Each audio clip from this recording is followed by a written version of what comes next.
అనంతమైన ఈ సృష్టిలో దుష్ట శిక్షణ కోసం, శిష్టరక్షణ కోసం ఆదిపరాశక్తి ఎన్నో రూపాలు దాల్చింది. అందులో ముఖ్యంగా పల్లె ప్రజలను కంటికి రెప్పలా కాపాడే గ్రామదేవతలకు ఒక ప్రత్యేక స్థానం ఉంది. సరిహద్దు దాటి శత్రువు రాకుండా, ఊరి పొలిమేర దాటి వ్యాధి రాకుండా కాపాడే ఆ శక్తి స్వరూపిణి ఎవరో తెలుసా? ఆమె మహిమగల తల్లి శ్రీ కతేరమ్మ దేవి. చరిత్ర పుటల్లోకి వెళ్తే కతేరమ్మ దేవిని సప్తమాతృకల ప్రతిరూపంగా కొలుస్తారు. కతేరా అంటే కత్తెర లేదా పదునైన ఆయుధం అని అర్థం. పూర్వం గ్రామాలు కరువుతో, దుష్టశక్తుల ప్రభావంతో అల్లాడిపోతున్నప్పుడు అమ్మవారు ఆయుధం ధరించి రాక్షసులను సంహరించిందని భక్తుల నమ్మకం.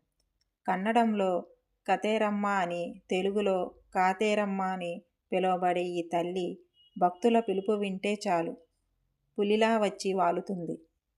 ఈ ఆలయానికి వచ్చే భక్తుల అనుభవాలు వింటే ఆశ్చర్యం కలగక మానదు. మొండివ్యాధులతో బాధపడేవారు అమ్మవారికి వేప ఆకులతో పూజ చేసి ఆ తీర్థం పుచ్చుకుంటే వ్యాధులు నయమవుతాయని ప్రతీతి. ముఖ్యంగా సంతానం లేని దంపతులు అమ్మవారికి ముడుపు కట్టి మొక్కుకుంటే ఆ తల్లి కరుణతో త్వరలోనే పండంటి బిడ్డ పుడతారని నమ్మకం.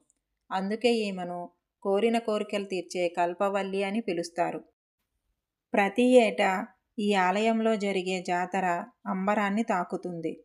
డప్పు దరువులు, పూనకాలతో భక్తులు అమ్మవారిని ఊరేగిస్తుంటే ఆ ప్రాంతం అంతా ఆధ్యాత్మిక శక్తితో నిండిపోతుంది.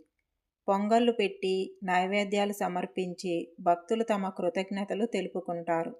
ఆ సమయంలో అమ్మవారి కళ్ళల్లో కనిపించే తీక్షణత దుష్టశక్తులను గజగజ వణికిస్తుందని భక్తులు చెబుతుంటారు. నేటికి సైన్స్కి అర్థం కాని ఎన్నో అద్భుతాలు ఈ క్షేత్రంలో జరుగుతూనే ఉన్నాయి.